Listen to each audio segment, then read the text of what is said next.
Hi there, it's Jonathan Herbst, founder and CEO of Scaling Up Growth Partners. Welcome to our Stories of Scaling Up series, where we're chatting with owners, managing directors, founders, and business leaders of scaling companies. It centers around their entrepreneurial journey so far and their aspirations for their companies.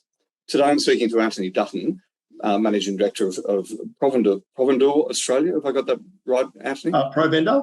Provender Australia. Welcome. Thank you, Jonathan. Thank you very much for having me. Yeah, I'm looking forward to our conversation. So tell me, let's start with what does Provender do and how long have you been doing it? Okay, so Provender originated over 20 years ago as a vending organisation, franchise group with franchisees across the country.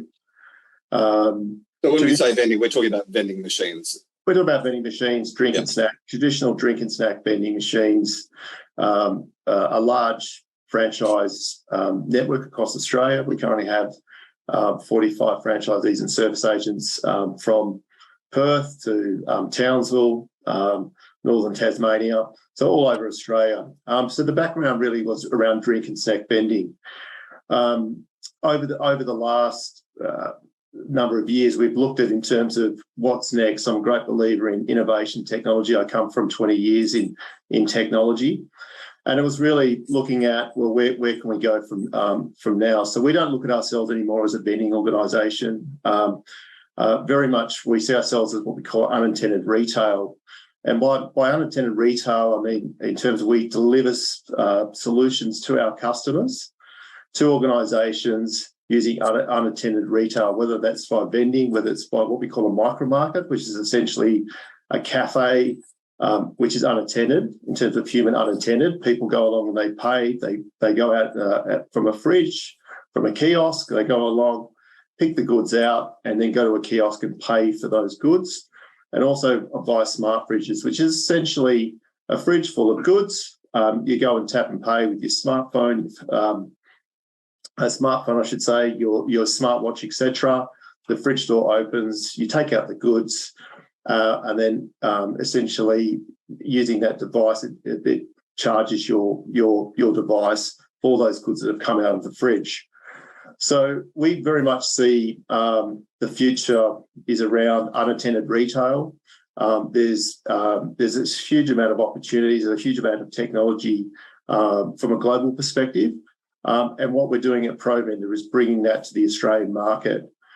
We traditionally service from hospitals, some of the largest gym networks in Australia, some of the largest enterprise customers with a variety of different services. And as we go through this journey now, we're looking to roll out these, some new technologies, some new types of offering into our customers and hopefully new customers as we go forward. Great. So tell me, who is your core, your best customer? So, I mean, in terms of our our largest customers, we have some of the largest in terms of New South Wales Health. We service Western Sydney Health. We have some of the largest distribution companies, logistics companies in Australia.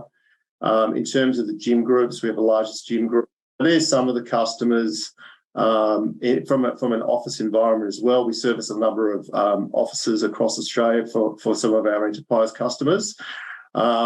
A lot of what we're doing at the moment is quite sort of at the forefront of, it's particularly around our micro-markets that they're offering, that, the offerings that we're putting out there. So we're quite a little bit sensitive, Jonathan, in terms of the names, in terms of who we're dealing with at the moment. It's very much about breaking new space, and it's exciting times for us. But what I will say is that we've got some of the largest companies in the world that we service at the moment. So if I can explore that micro market a little bit further. Sure. So, my image of you is, I live in Barrow. So I catch the train from Sydney down to Barrow. There are, there's a drinks machine and a chocolate chip machine there, ready for me to take my card. Sure. That's not the micro market. Is that you? And then how does the micro market and things like that enhance on that? Sure. So that's your traditional vending machine. Mm-hmm. What we're looking at really is a micro market is essentially a small convenience store or a small cafe that's in a trusted environment. because it's essentially you go up, anyone can go up, pick a good or a service out of that market, out of that shop, if we want to call it a shop. And it's an honesty system in such that you go along and you have to tap and pay those, like if you go to Woolies or Coles and you go and using the barcode, the technology, essentially you tap those through. You can see on the kiosk everything that you paid for, and then it charges your card for those products that you've taken. So a micro market is essentially, it needs to be in a trusted environment. You need to have a minimum number in that environment. So we're not talking 10 or 50 or even 100 staff. There needs to be more staff than that. Essentially, we are providing a food service in the workplace, and that's its sweet spot. If you go overseas, particularly in the US, you'll find that most large manufacturing plants, logistics, etc., the staff are generally fed through via micro market. And one of the key advantages of a micro market, of course, is it's very quick.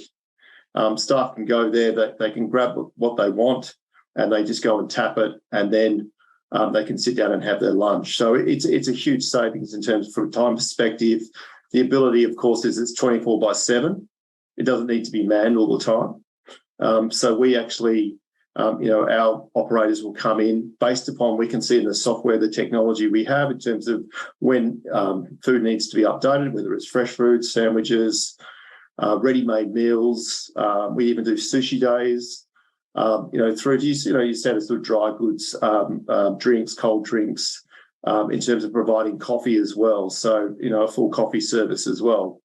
And that's one of the big advantages. If it's 24/7, we can provide that service unattended, and people can use it any time of day. And of course, we can do things such as from an employer perspective, like subsidisation.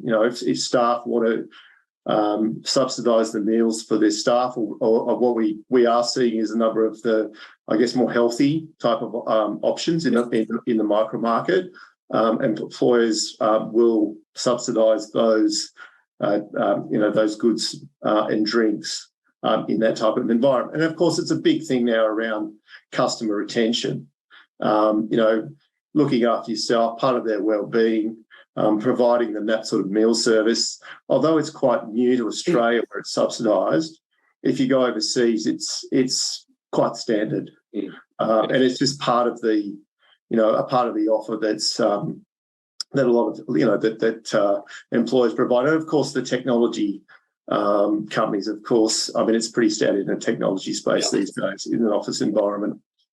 So tell me, you mentioned early on that traditionally vending machines were managed by franchisees. Is that right? Yes. Are you still running that model? Absolutely. I'm a great believer in the franchise network, in franchising in general in Australia. I think we have a huge geographic area to cover. We have very high wages, and we have a relatively small population footprint. So, franchising works very well in the Australian environment, and it's certainly in terms of the offerings that we provide. It provides a great opportunity for small business owners to own their own markets, own their own vending machines, and also, I have, I guess, the peace of mind that a lot of the back office is taken care of. Not to mention sales and marketing, but like any environment, any business, any industry these days, there's more and more compliance. There's a lot of things that we have to deal with around food safety, etc. And that I think it works very well in our industry, franchising. Okay. So look, we've all been through the pandemic. What actions did you take that you took in the pandemic that have remained part of business going forward? Be decisive.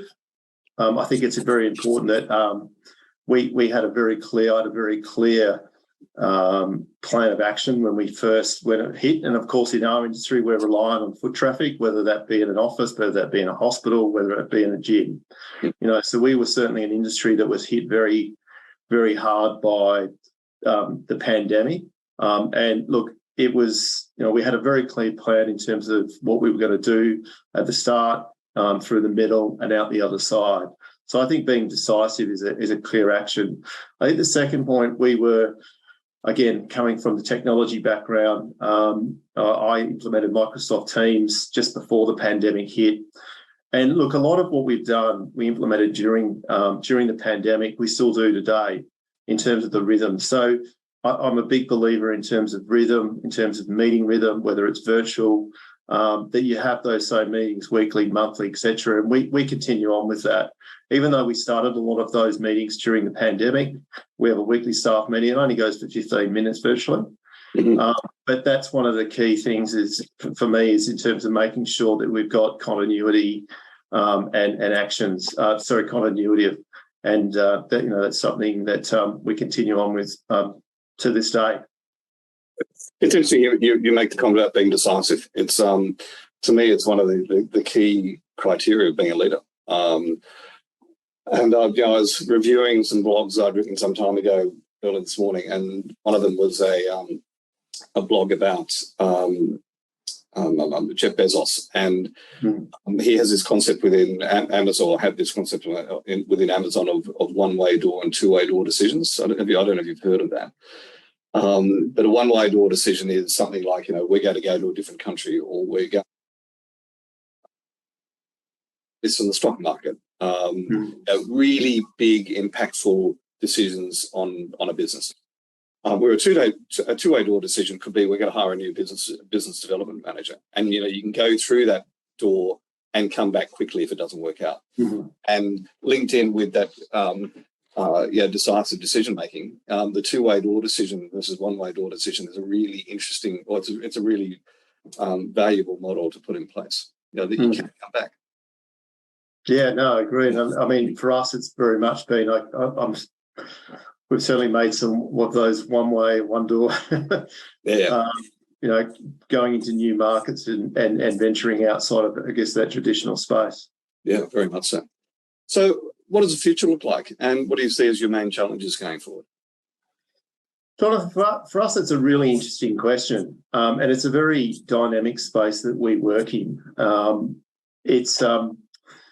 Look, in terms of the future, as we see a great move to unattended retail, pre-pandemic, people that could, technology we saw in our vending business, 50% of people would still be cash and coin versus tap and pay, and now you sort of, a lot of the business is sort of over 90%. Where it's tap and pay. So it doesn't matter if someone's, 6 years of age to, over 80 years of age, everyone knows how to tap and pay now. So what probably was going to take 10, 15 years, took 2 years. So we've seen a great opportunity come out of people understand unattended retail. A lot of the research shows that a lot of millennials, a lot of people actually under the age of 30 prefer not to engage with a customer, with a shopping attendant. McDonald's has actually done some research around this in the US.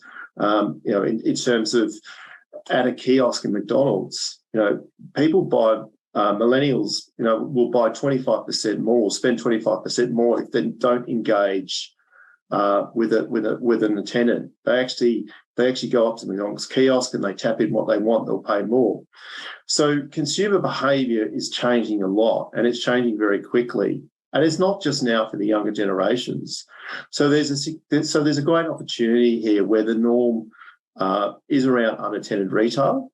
So that's first of all. Secondly, just in terms of the situation we find ourselves in with employment.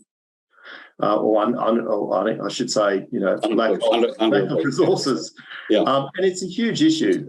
It's a huge issue. It's a huge issue in food and beverage, full stop. There's a lot of people out there that own food and beverage organisations that just cannot find staff at the moment. And to be honest, they're getting towards, it's a lot of people talk about in that space as well, the real pandemics now, because we can't go on like this another 6 months and not have resources, and we can't have staff.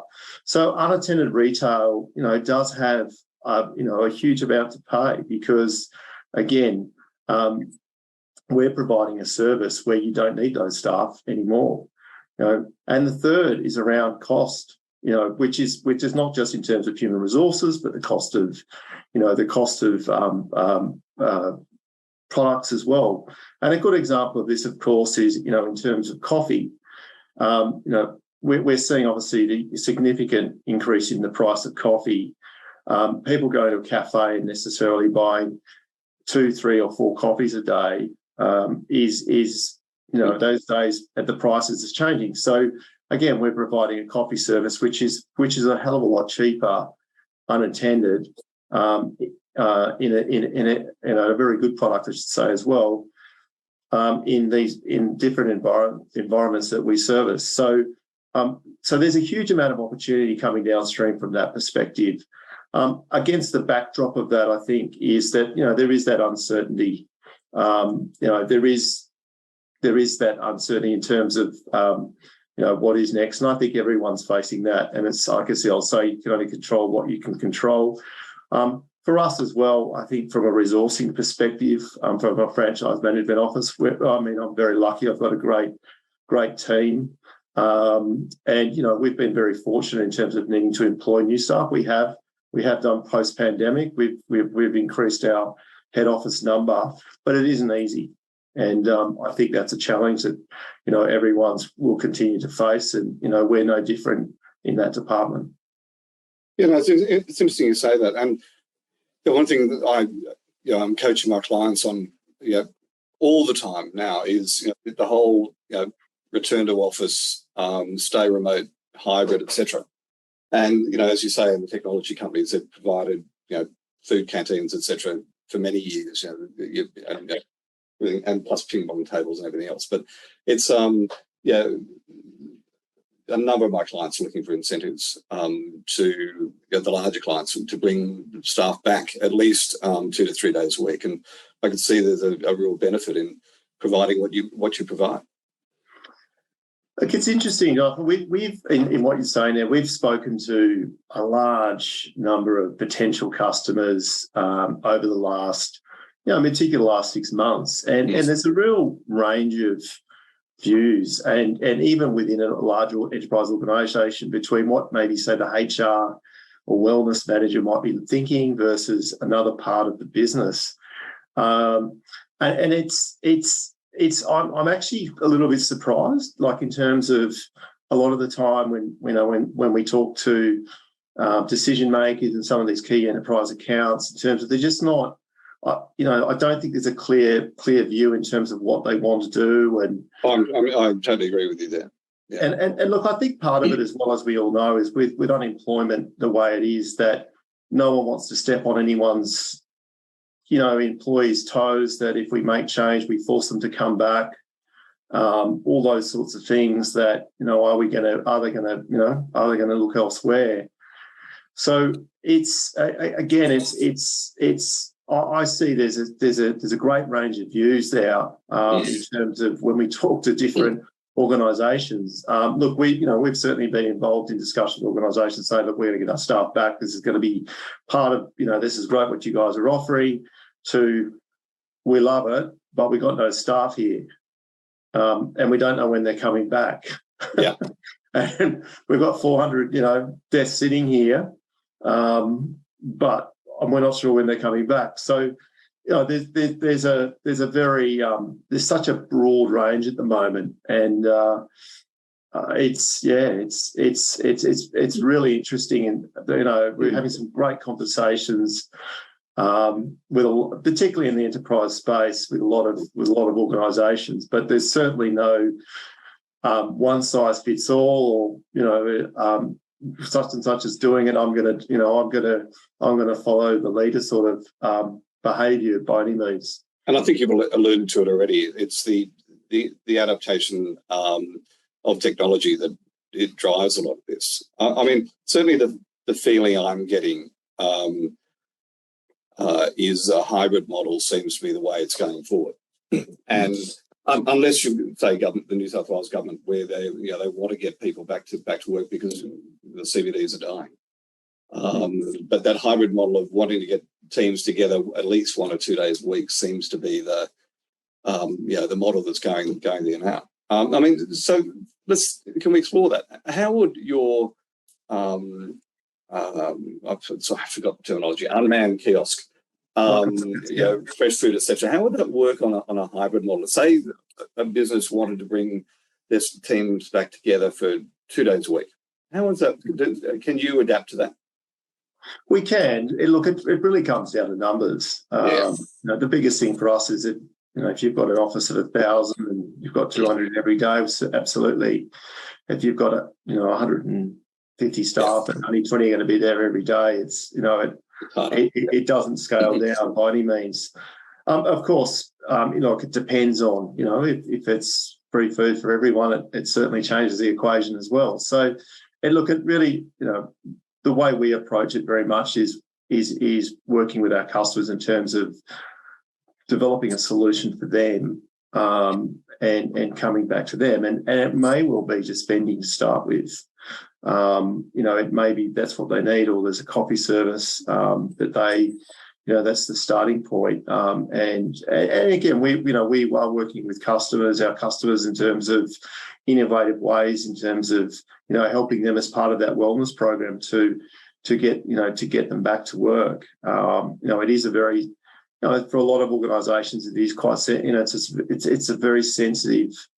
No, I totally agree. Position, and as I said, I think that not rocking the boat. But look, there's going to come up. I think there's a time as well where, like any organisation, I think bringing through new people into the business, juniors coming in, the lack of transfer of knowledge. I mean, all those sort of things. Mentorship, mentoring, everything. Mentoring. I'm sure all those things that you speak to a lot of your clients about, Jonathan. How long that goes on for. And I think what we see, because we are national business, is that it is very different on a state by state. If you look at Perth versus Melbourne, for example, where there hasn't been a great deal of stay at home in Perth, unless it's been a national or an international decision by a head office. People are back in the office and nothing has really changed.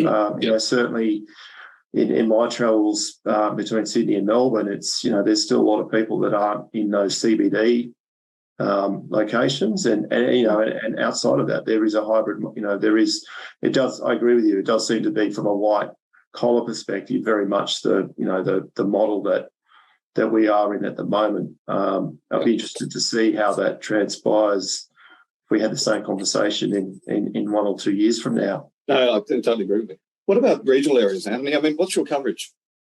And the reason I'm asking that, I was with a client team in Goulburn last week, and they provide food in the office, but I'm sure there's an easy way of doing it than the way they do.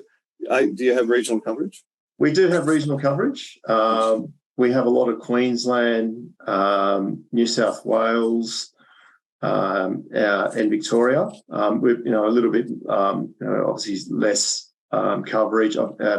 I should say ACT as well. Little less coverage outside of, in West Australia, it's Perth Metro that we cover as well. So, but yeah, we have quite a bit of coverage in regional Australia as well. Super. So we're always looking to. We're always We're never sitting still. We've brought on a number of new franchisees in the last 6 months. Some of those are regional. In Ipswich, for example, in Queensland, we've just got a new franchisee on the Sunshine Coast. So we're always looking at. I should say also in Northern Tasmania as well, in Launceston. So regional is a really important part of our business, and we're always looking to expand where there's an opportunity, and it is commercially viable to branch into new areas around Australia. Okay, great. So just changing tack a little bit. So what's been the biggest learning that you've had since becoming a business owner?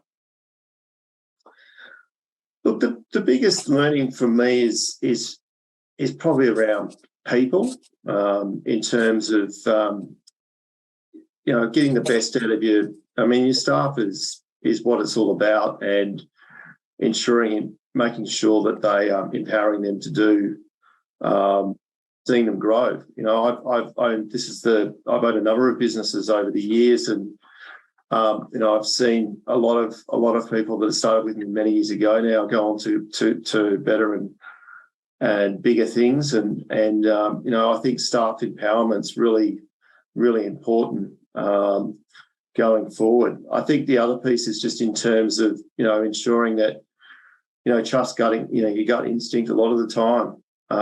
If you feel that something's going to end up down the track and it's not going to work out, well, there's every chance, from my experience, it's not. And then the same goes the other way as well. Seize on the opportunities that if you see there's an opportunity now, it's all about being able to pivot quickly, understand where there is an opportunity, and and going for it without remembering what's keeping the lights on as well.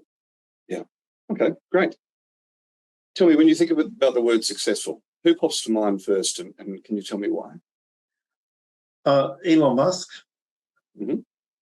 And the reason simply is that when he sold PayPal, he obviously put his money into 3 new ventures, of course, SpaceX being the most successful, but it was very clear in terms of what he was looking to do. I think his 3 initial business plans have not really altered on those businesses. And I think, in terms of success, he could have walked away, but you keep going, and you try, and he's put it all back on the line. So I think in terms of success, there is no one more successful than him. I think, what he did with Tesla in terms of, it's not just about building a new car, it's building a whole new technology from scratch, and being, completely integrated. Amazing, obviously amazing from a successful, but yeah, a very clear plan, which I think, which is what I take away from that. Yeah, I think his adaptability as well is a huge one. The purpose of Tesla initially was, essentially electric vehicles. The purpose of Tesla now is actually power the world via electric batteries. So that's quite a significant move to the big gig battery farms as well, battery factories as well. So SpaceX, Tesla. Third one is at the Boring Company, or the solar. Solar. Well, I can't remember what it's called now. You got me. Okay, sorry. That was the original one, anyway. I quite like the Boring Company, which, if you haven't heard of it, Alice hasn't heard. It's a business building tunnels under cities to move cars very, very quickly. Yes. Yeah. I'm not. Yeah, where that fits in, I'm not quite sure. I don't know where it fits in either. Yeah, but I'm sure there's probably more as well. Yeah, no, absolutely. Yeah, but yeah, certainly, as you say, bold and backing himself. Certainly, it's quite he's obviously an extraordinary. Are you a reader? Any books, blogs, podcasts you'd recommend? Look, in terms of my reading is quite extensive. I'm a bit of I guess I read a lot. There's no one that I would say that sort of stands out. I think it's really important from my perspective is that looking at things from different sides. So if there is someone, who's got a particular, I guess, viewpoint, or this is why it works for them, or why does it, or why should it? And I think it's important that you've got to be able to challenge what may be the stated, normal, the way of doing things. I think that's really important from a knowledge. And just because it works for someone doesn't mean it's necessarily going to work for you. I think that's really important. That you're constantly challenging and really looking for, how does this adapt to me and my business, and how is it going to actually help me? There's a lot of stuff out. There's a lot of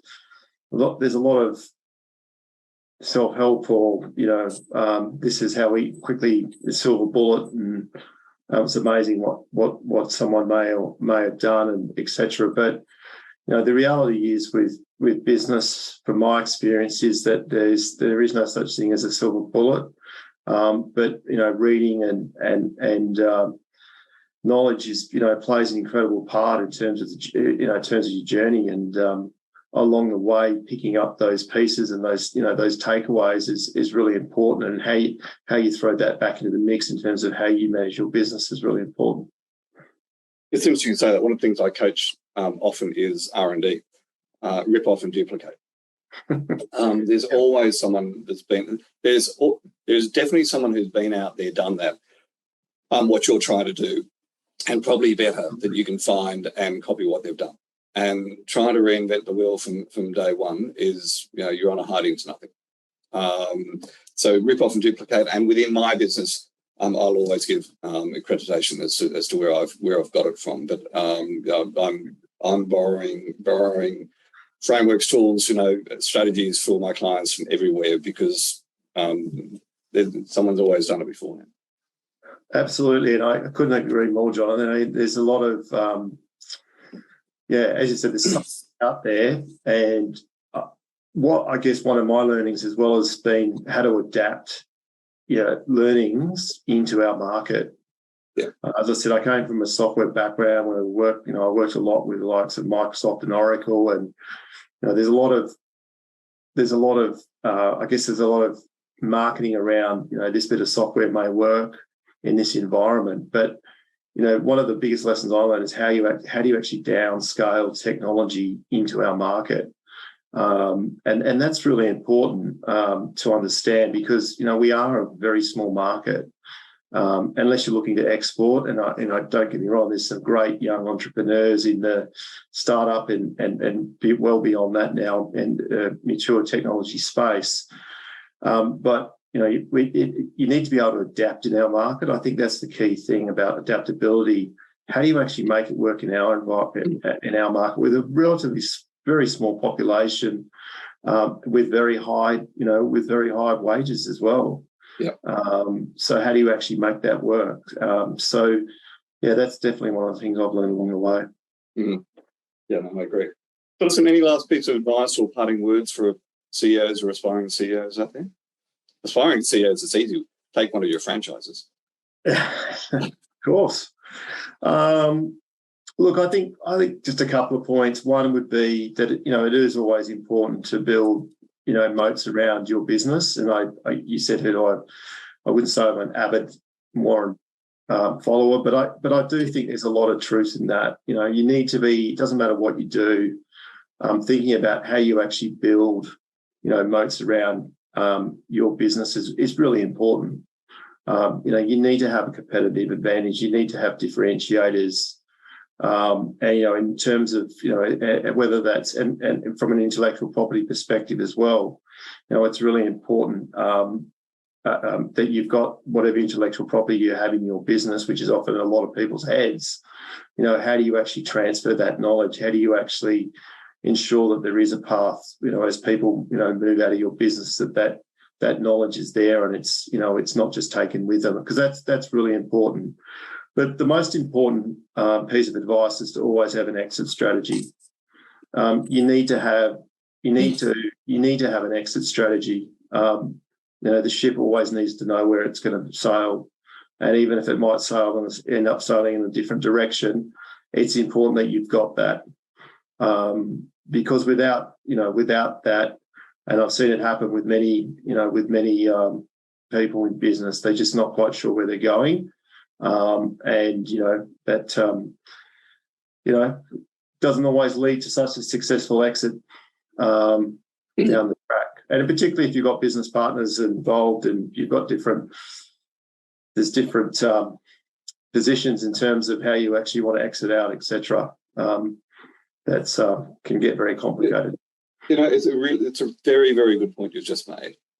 And it was I had a really interesting conversation with one of my client teams, the leadership teams last week. We do, some of my clients, we do 1 or 2 days, full day quarterly strategic planning.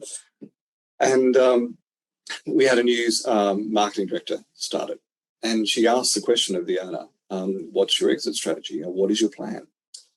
And and this is a really smart guy. But one of the reasons he's hired me is actually to build that exit strategy, because one of the issues with private companies and different founders or family companies is, they build and build and build, and suddenly it's like, well, what are we going to do? And someone may get sick, someone, a partner may want to get out, etc.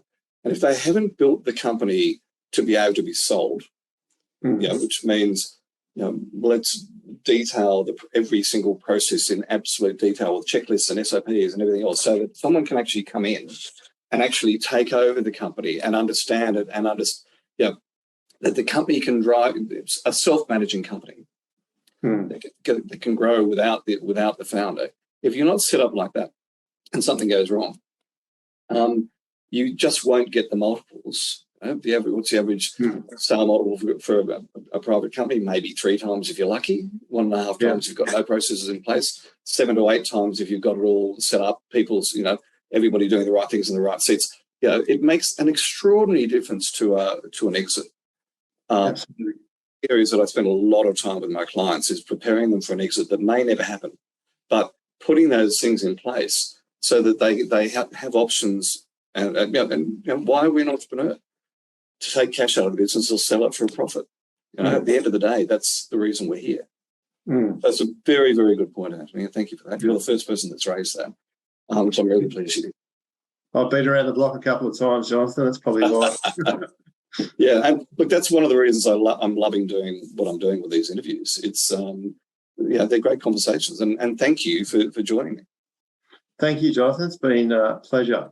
Yeah, thank you. No, I've enjoyed it enormously as well. Thank you.